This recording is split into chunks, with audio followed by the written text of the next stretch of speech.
부동산 갓 입문하신 분들 중에 저축해서 1000만원 정도 모으잖아요. 그럼 내가 할 수 있는 투자 없나 여기저기 찾아보시죠. 유튜브나 네이버에 말이에요. 그럼 경매로 빌라 여러 채 낙찰받아서 월세 받는 사람들 한 번쯤 보셨을 거예요. 부럽고 소액으로 가능하다고 하니까 나도 경매해볼까? 이런 생각 드실 텐데 이렇게 접근하시면 정말 위험합니다. 경매가 그렇게 쉽게 볼 게 아니거든요. 오늘은 불인이가 경매하면 왜 위험한지 그 이유와 그럼 어떤 투자를 하는 게 제일 좋은지 알려드릴게요. 불인이한테 왜 위험한지 첫 번째 이유를 말씀드릴게요. 그건 바로 권리 분석을 잘못해서 소송에 휘말릴 수 있다는 건데요. 여기서 권리 분석이란 부동산을 낙찰받으면 자동으로 인수하게 되는 여러 부담이 있는데요. 근데 이게 뭔지 사전에 미리 분석하는 걸 의미해요. 돈 못 갚아서 하루에도 경매로 나오는 물건이 정말 수도 없이 많은데요. 법원이나 유료 경매 사이트에 들어가 보면 이게 특징별로 쫙 나열돼 있어요. 이렇게 살펴보면 아파트도 많지만 사실 대부분 빌라, 상가 아니면 오피스텔, 지식산업센터가 대부분이에요. 근데 아무래도 초보자분들은 경매할 때 권리 분석하는 게 제일 부담스러워요. 그래서 제일 쉬운 아파트부터 시작하는데요. 이런 경매 초보자들이 전국에서 너도 나도 아파트에 달려들다 보니까 경쟁이 엄청 빡세입니다. 한마디로 낙찰받기 어렵다는 거죠. 거기다가 내가 입찰을 하려면 평일에 법원 가야 되거든요.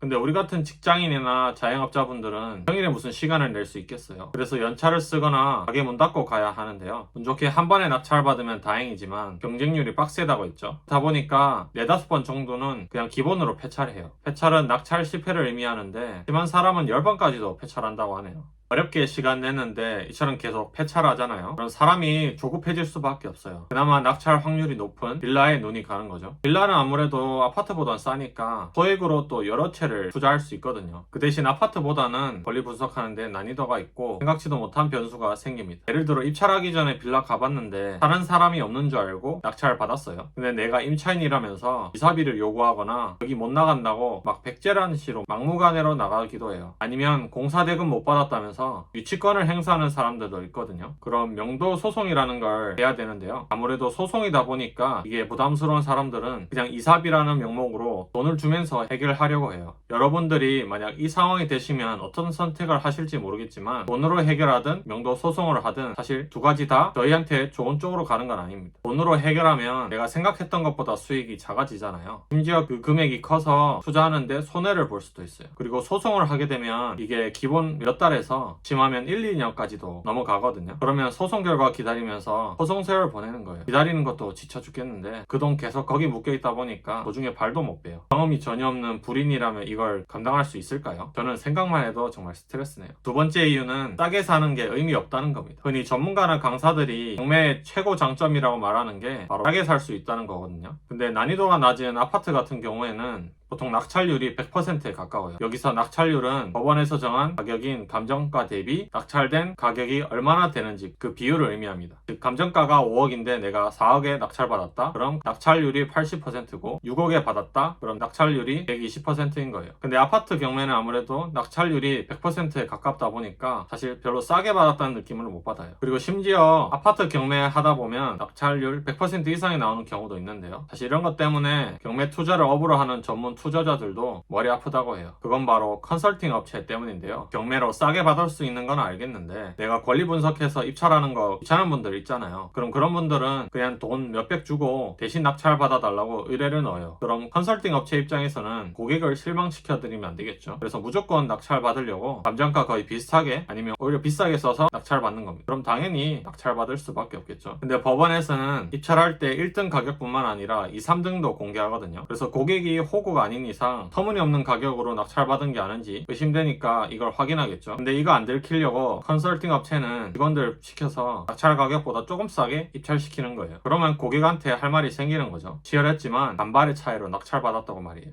이런 식으로 낙찰받는 사람들이 있다 보니까 정말 순수하게 권리 분석해서 입찰하는 사람들은 솔직히 바보 되는 거예요. 그래서 경매에 꽤 오래 계신 분들은 웬만하면 아파트 경매 잘 안 하려고 합니다. 시간만 버리는 경우가 허다하기 때문이죠. 보통 이렇게 초보자분들이 많이 모여서 경쟁률이 치열할 때가 부동산 분위기 좋을 때인데요. 그럼 분위기 안 좋을 때는 있는 아파트 경매 어떨까요? 이때는 낙찰받기 쉬울까요? 맞습니다. 이때는 경매 시장도 분위기가 쫙 가라앉거든요. 그래서 경쟁률이 상승장 때보단 덜해요. 근데 하락장 때는 경매로 싸게 받는 게 사실 의미가 없어요. 그게 무슨 말이냐고요? 만약에 내가 감정가보다 7-80% 싸게 낙찰받아요. 근데 부동산 하락장이 되면 전체적으로 아파트 가격이 떨어지거든요. 그러다가 낙찰 가격보다 더 떨어지게 되는 거죠. 그럼 그냥 네이버 부동산에 있는 아무 매물이나 사는 게 사실 훨씬 나아요. 이건 권리 분석할 것도 없이 안전하잖아요. 근데 뭐하러 시간 써가면서 경매하겠어요. 한마디로 상승장 때는 경쟁률이 빡세서 낙찰 받아도 감정가 비슷하게 받고요. 하락장 때는 시세가 낙찰가보다 더 떨어지게 돼요. 그럼 굳이 상승장 때나 하락장 때나 경매할 이유가 없겠죠. 마지막 세 번째 이유는 항상 마음이 불편하고 감정 소모가 심하다는 겁니다. 보통 낙찰받고 현장 가보면 점유자나 세입자의 상황이 대부분 안 좋아요. 압류나 근저당으로 인해서 본인의 보증금이 후순위로 밀리는 게 대부분이거든요. 그럼 보증금 일부나 전체를 못 받기 때문에 상당히 낙찰자한테 비협조적입니다. 본인들 보금자리를 낙찰자가 마치 뺏어갔다는 것처럼 취급해요. 저 입장에선 당연히 억울하겠죠. 그리고 어떻게 해서든 이사비를 명목으로 돈을 뜯어내려고 달려듭니다. 그렇다 보니까 서로 간에 알게 모르게 기싸움을 하거나 좋은 말이 오갈 수가 없어요. 이렇게 에너지와 신경을 다 이쪽으로 쓰면 일이 손에 잡히겠어요. 특히 저희 같은 직장이나 자영업자분들한테는 너무나 안 맞은 투자 방법이에요. 그리고 입찰하기 전에 집 상태를 보고 싶어도 볼 수가 없어요. 아무리 문을 두드리거나 배를 눌러도 묵묵부답인 경우가 허다하거든요. 그럼 낙찰받고 나서야 집안의 상태를 확인할 수 있는데요. 근데 만약 집에 누수가 있거나 내부가 쓰레기 더미로 개판이라면 여러분들은 어떻게 하시겠어요? 진짜 막막할 겁니다. 내가 이거 낙찰받으려고 이 개고생을 했나? 멘붕 올 거란 말이죠. 근데 어쨌든 이거 내가 낙찰받았으니까 살려내야 될 거 아니에요. 그럼 정리한다고 또 돈이 들어요. 그럼 뭐 돈 벌려고 경매했는데 오히려 나가는 게 더 많은 느낌이죠.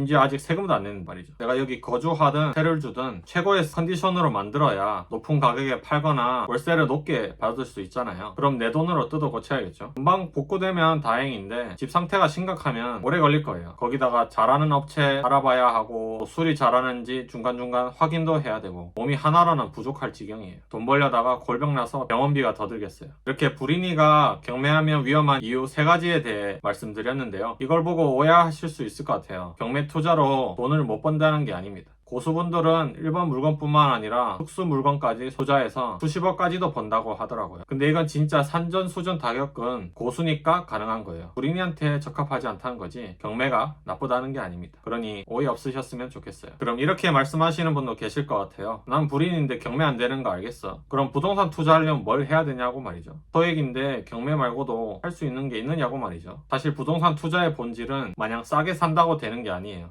왜냐면 가치가 낮은 부동산인데 이걸 단지 싸게 산다고 무슨 의미가 있겠어요. 불인이처럼 모든 게 다 생소하면 그냥 가치 높은 부동산에 투자하는 게 좋아요. 우리나라에서 모든 사람이 원하는 부동산이 뭐겠어요? 맞습니다. 바로 아파트예요. 흔히 외국인들이 우리나라 여행 오면 우스갯소리로 한국은 아파트 공화국이라고 하잖아요. 그만큼 아파트가 많은데 또 그만큼 사람들이 선호한다는 얘기이기도 하죠. 즉 불인이들은 가치가 제일 높고 분석하기 쉬운 아파트로 시작하세요. 그리고 전세를 레버리지로 활용해서 갭 투자로 아파트 사는 겁니다. 이게 어떻게 보면 답할 거 없이 단순하지만 확실한 방법이에요. 갭 투자를 혹시 모르시는 분도 계실 것 같아서 간단히 설명드리면요. 임차인에게 아파트 빌려주는 대신에 우리가 전세금을 받거든요. 그래서 이 매매 가격과 전세금을 뺀 가격만큼만 내 돈을 들여서 아파트를 매수하는 겁니다. 소액으로도 아파트 투자할 수 있겠죠. 근데 주거용 부동산 중에 제일 가치가 높은 아파트도요. 또 그 많은 아파트들 중에서 가치 높은 게 따로 있어요. 그런 걸 골라내는 게 바로 아파트 입지 분석하는 겁니다. 아파트 입지라는 건 그 아파트 단지별로 가지고 있는 고유한 특성을 의미하는데요. 예를 들어 교통, 학군, 인프라 등이 있어요. 이 아파트 입지를 왜 분석해야 되는지는 상승량을 겪어보면 바로 알 수 있는데요. 다른 아파트 1, 2천 오를 때 입지 좋은 건 4, 5천 오르는 것도 우습거든요. 그러니까 아파트 입지 열심히 분석해야겠죠. 그리고 이렇게 입지 좋은 아파트도 집값이 맨날 오르는 게 아니에요. 집값이 올랐다가 내려갔다가 하는 이런 주기가 있는데요. 이걸 사이클이라고 합니다. 즉 사이클 속에서 아파트가 저평가되는 바닥 구간이 있겠죠. 저희는 이 구간을 찾아서 때를 기다려야 돼요. 이게 바로 부동산 사이클 분석이라는 겁니다. 이 두 가지를 어떻게 하는지에 대해서는 제 채널에 관련 영상 많으니까 참고하시면 돼요. 그래서 부동산 초보이신 불인이 분들은 저만 경매 투자하지 마시고요. 쉬우면서 수익 확실히 낼 수 있는 아파트 갭 투자하시면 됩니다. 일을 잘하고 싶으면 지역별로 부동산 사이클과 아파트 입지 분석하는 거 잊지 마시고요. 어렵다면 제가 도와드릴게요. 바쁜 일상 속에서도 부동산에 관심 갖고 제 영상 보시는 분들은 분명 열심히 사시는 분들일 거예요. 저도 가치관이 성장이다 보니까 항상 뭐든 배우려고 노력하거든요. 그러면서 얻은 인사이트를 웬만하면 주변에 많이 알리려고 하는데, 물론 항상 고마워하진 않지만 조금이라도 좋아지는 게 보이면 그렇게 뿌듯하고 행복하더라고요. 근데 제가 알려드린 대로 아파트 투자해서 여러분들이 수익을 내시잖아요. 그럼 차원이 다르게 기쁘겠죠. 최대한 많은 분들이 그러실 수 있도록 계속해서 유익한 정보 알려드리도록 노력할게요. 근데 제 채널이 작아서 구독, 알람 설정 안 해놓으시면 나중에 찾기 어려우실 거예요. 그래서 꼭 구독이랑 알람 설정하셔서요, 그 누구보다 빠르게 돈 되는 부동산 정보 얻어가셨으면 좋겠습니다. 이번 영상을 정리하면 다음과 같습니다. 우리니 분들은 소액 투자가 가능하고 월세 받는 거에 혹해서요, 괜히 경매에 발들였다가 소송에 휘말리거나 시간과 감정 소비하지 마시고요, 쉽고 확실한 아파트 갭 투자로 시작하세요. 쉽다고 돈 적게 버는 게 아니니까 걱정 마시고요. 이것만 잘해도 수억에서 수십억까지도 돈 벌 수 있어요. 이를 위해서는 부동산 사이클과 아파트 입지 분석이 반드시 필요합니다. 혼자 하시는 게 어렵다면 제 채널 영상 참고해주세요. 그래서 모두 성공적인 부동산 투자하셔서 원하시는 경제적 자유 이루셨으면 좋겠습니다. 감사합니다.